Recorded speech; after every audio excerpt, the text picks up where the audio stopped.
Good morning, everyone. Welcome back to the channel. Brendan here, aka Cliff Jumper. Today I thought we were going to be jumping back into doing some fun work on the supercharged VR6 Corrado, but instead our girl who's a little extra has decided she needs a little extra. So let's get into it, and yeah, Mark IV stuff.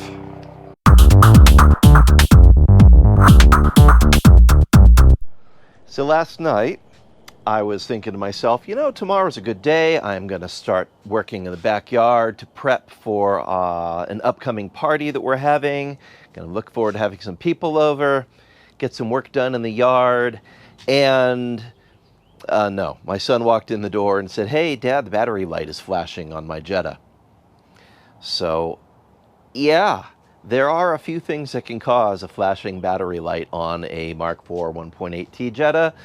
But there are some usual culprits. Now, I'm hoping that what we're going to find is the little electrical clip that is right back in there is maybe a little loose, because that could definitely cause it, or maybe there's an issue with the wiring back there.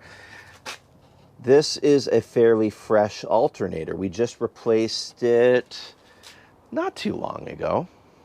Might have been a couple of years, but still, it's not a very old alternator. But the thing is, this pulley on those is a clutched pulley. See, Volkswagen decided that, much like having a turbo where it's got a diverter valve, so when you build up boost on the turbo and then you let off the throttle, all that boost builds up really heavy pressure and it can spike and it can hurt the compressor wheel. So they've got this valve that recycles the boost pressure back into the intake so that it's got somewhere to go and it doesn't hurt the turbo. Same idea on the alternator. You're accelerating, the RPMs come up, and then you let off the throttle and immediately the motor slows down and it slows down the alternator. Well, Volkswagen decided they'd put a clutch on the pulley there so that it only pulls when you're accelerating, and then when you go off, it's kind of like a coaster brake on one of those old bikes, and they're notorious for braking. And that's usually the warning sign, is you get the flickering battery light as that pulley is giving up the ghost. And what can happen is that pulley fully dies and things go catastrophically wrong. It can mess up your tensioner assembly. It can mess up your intake boot. There's some other hoses there very close by. It can mess up a whole bunch of stuff if it goes catastrophically boom. Or it can just leave you stranded with a alternator that does not work. So we're gonna do a little bit of diagnosis. Hopefully it's just the connector. We've also replaced this thing here, the distribution box, which is theoretically you can release it with one hand, but of course this one's new, so it's gonna, like everything else in this car, it's a little extra. But we'll check out the wiring and make sure that the wiring's in decent shape as well. But yeah, so that's what we're doing today. Let's dive into it and see if we can figure out why the alternator is giving us issues. We'll start with just doing a multimeter test and check for the actual voltage and look and see if it's doing this as it's just idling.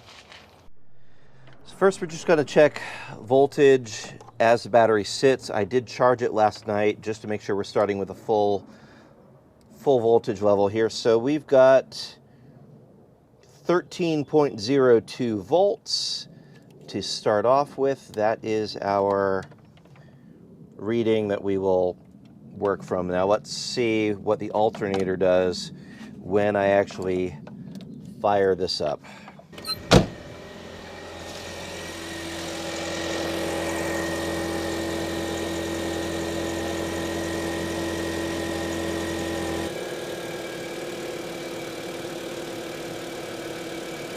Okay, so she's actually putting out 14.5 to 14.7 volts, which is exactly what she should be doing.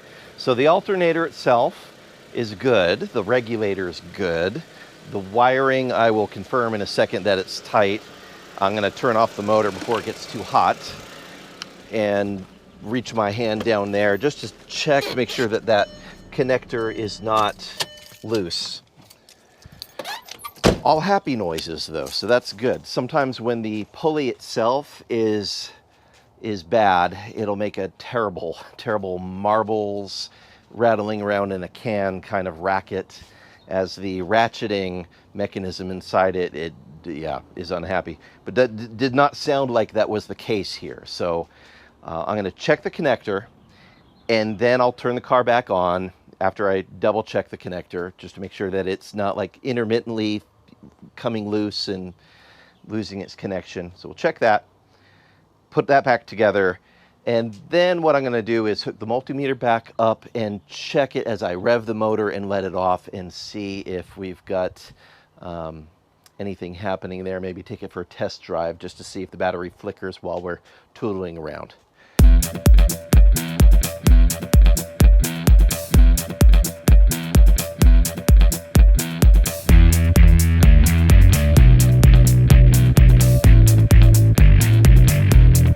Every time I go to the junkyard, I try to grab some of these because they just disappear like crazy. Sometimes they pop out while you're driving and you never see it again.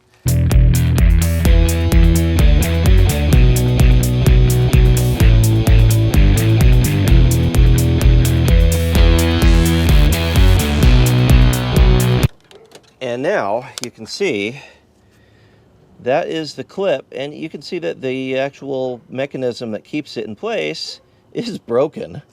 So chalk that up probably to the butcher that did the motor swap on this and ruined so many things, because that definitely wasn't broken when we did the alternator before. So that makes me wonder, how is it staying in place without the clip? Yeah, let's get into that.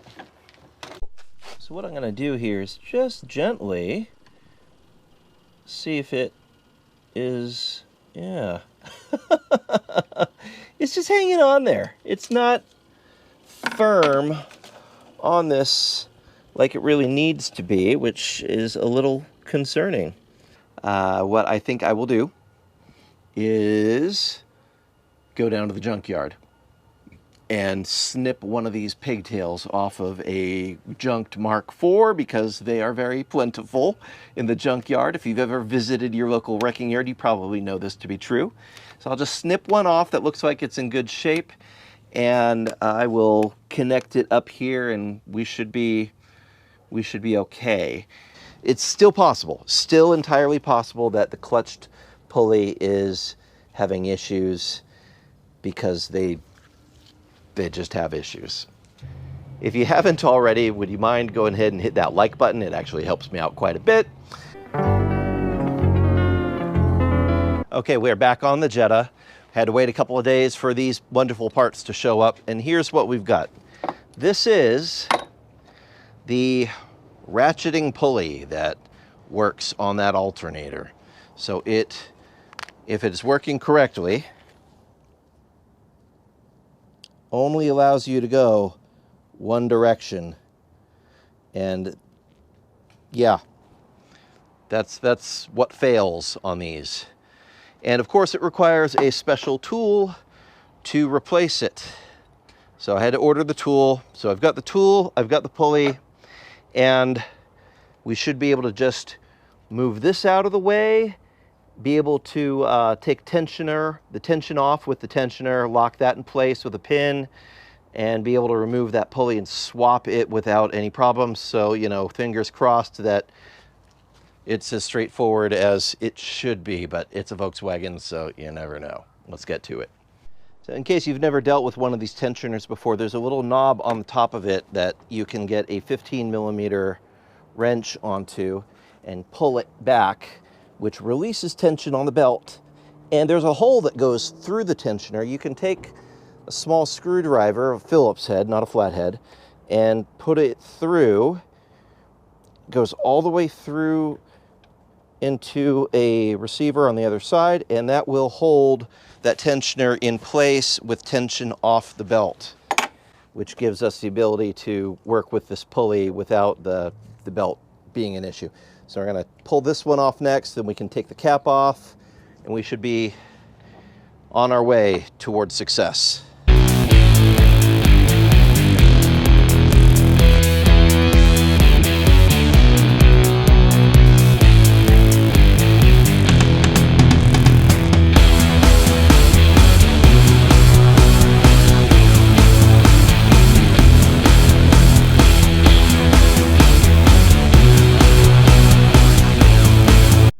I was having a real hard time getting access with the washer bottles in there, so I took it out of the way, was able to hammer this in, and now let's see if that gives us a greater measure of success where it comes to removing this pulley.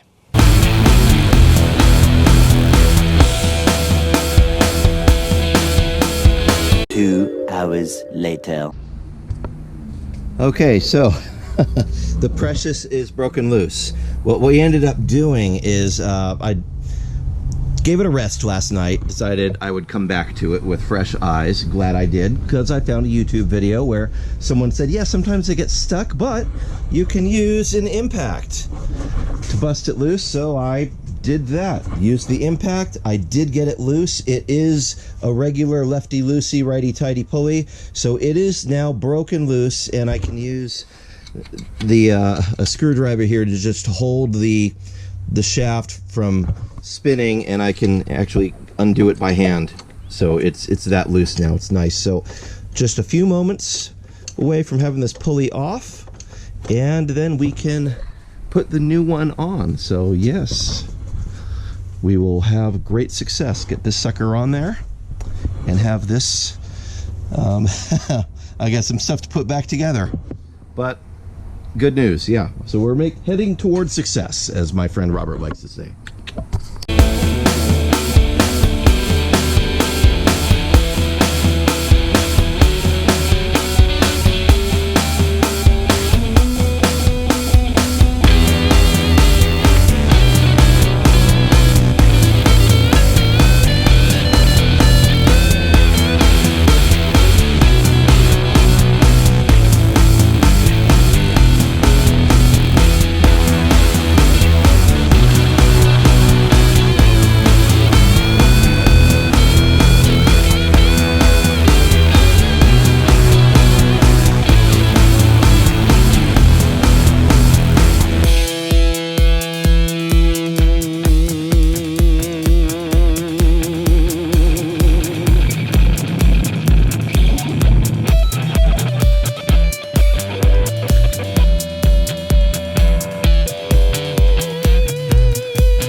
So I guess it's now just the moment of truth. We're gonna go start her up and take her for a spin, and hopefully everything is working fine. But the clutched pulley has been changed, so everything has been put back the way it was, and we should be good to go.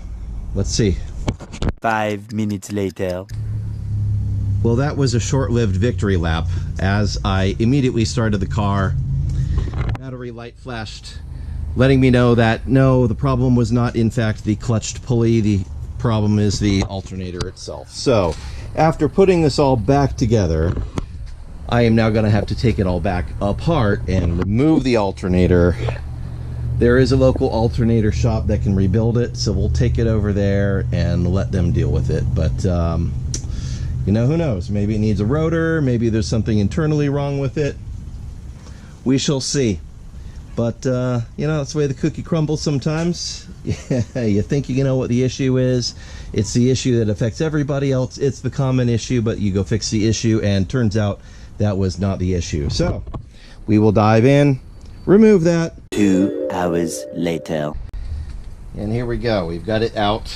So, I'm going to take it to my local alternator person and let them monkey with it and see. It's actually making some noise. You can hear the clicking. It should not be making a clicking as it's spinning, so maybe a bearing, maybe something, I don't know, but we'll get that worked out. Okay, we are headed towards success. I wanted to share with you one of the hidden gems of San Diego. If you are around the area and you have trouble with your alternator or your starter, this place right here, Discount Battery, out on Fairmont. Yeah, I'll drop the the address and the phone number and all that in the description of this video so you can find it. But I've been going to them for probably 30 years for any sort of issues with my alternators. They can do rebuilds on site. They have most of the parts for most common alternators and even some weird ones. Like they helped me out with my 1973 Fiat Spider alternator, got that all up and running. Anyway, when it came to the Jetta, it turns out that the voltage regulator was broken. See, this is supposed to be attached to that. So this had broken and it was just barely hanging in there. So it was intermittent in how it was touching. And that was why the voltage was flickering and not giving consistent. It was working sometimes and sometimes not, because it was touching sometimes just barely enough for it to function. So anyway, new voltage regulator. We are all set. On repairs like this, he gives a 6-month warranty, which is great. On a full rebuild, they give a year warranty, and it's usually, I think it's like $60 or $70. I'm gonna say this repair was $60 for a new regulator and to go through it and clean it all out. For a full rebuild, I think they're charging $70. It might be a little bit more now post-pandemic. I did not ask him, but it is way, way less money than spending $300 on a new alternator. If your old one is repairable, they can take care of that and make it work. So highly recommend. I'm very grateful for their business, and yeah, thumbs up. 2 hours later. Got a little progress here. The new the alternator that was repaired is back in place, and now I'm putting all of this back together. Some folks, I can already tell they're going to ask, why did you take all of this apart? Well, look, in order to get to all of this, it's just easier to unattach the secondary air injection stuff and to take the throttle body out of the way, and then it'll come right out. So that is why all of this is undone. And then I've just got to put it all back together and we'll be good to test it out. We should be good, because this broken regulator here was the culprit. That is no good whatsoever. So on the way to success.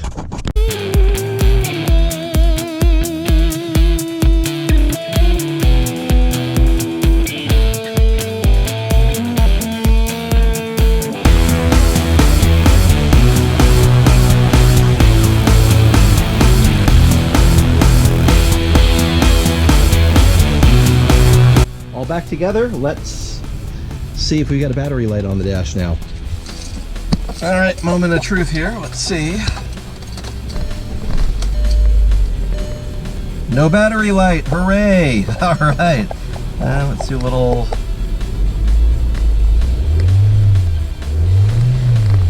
We will take it for a drive just to be sure, but I think we're in good shape. So I'm gonna just quickly finish buttoning everything up. We'll go for a test drive, but I think this is mischief managed. No battery light. Everything is operating as it should. I think we're going to call this mischief managed. So again, great thanks to the folks at Discount Battery and Electric for taking a peek into the internals of the alternator and finding that broken regulator. Very, very, very proficient at their work, and I appreciate them.